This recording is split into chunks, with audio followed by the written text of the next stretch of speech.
Departmental store அதுல ஜென்ரலா people வர்றதுதானே பார்த்துருக்கீங்க. ஒரு நாய் ரெகுலரா அந்த டிபார்ட்மெண்டல் ஸ்டோருக்கு வரும். வாயில ஒரு கூடை இருக்கும், அந்த கூடைக்குள்ள ஒரு லிஸ்ட். அது அங்க நிற்கும், அந்த ஷாப்கீப்பர் கிட்ட காமிக்கும். அந்த ஷாப்கீப்பர் உடனே அந்த லிஸ்ட்டை எடுத்து பார்ப்பாரு. அதுல இருக்கிற சாமான எல்லாம் உள்ள போட்டு அந்த கூடைக்குள்ளேயே பணம் இருக்குங்க.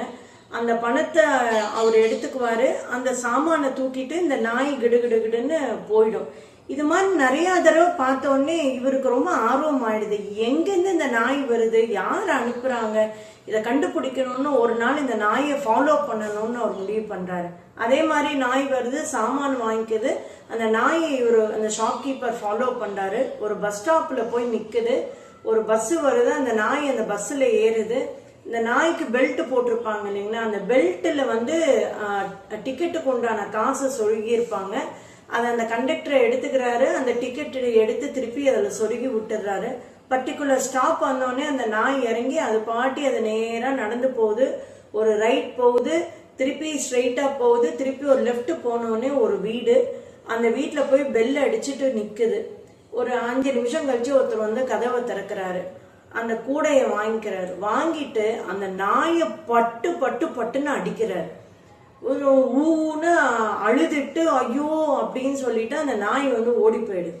அப்ப பின்னாடியே வந்த ஷாப்கீப்பர் அந்த அடிச்ச நபர்கிட்ட போய் கேக்குறாரு, என்னங்க இது, அது எவ்வளோ அறிவாளியா இருக்குது, எவ்வளோ அழகா உங்களுக்கு சர்வ் பண்ணிட்டு இருக்கு, இத போய் இப்படி அடிக்கிறீங்களே, உங்களுக்கு எல்லாம் மனசாட்சியே இல்லையா அப்படின்னு சொல்லி அவர் கேக்குறாரு. அப்ப அவரு சொல்றாரு, எத்தனை தடவைங்க இந்த நாய்க்கு சொல்றது, போறப்ப சாவி எடுத்துட்டு போனா சாவி எடுத்துட்டு போகாம சும்மா பெல் அடிச்சு என்ன தொந்தரவு பண்ணிட்டு இருக்குதுன்னு.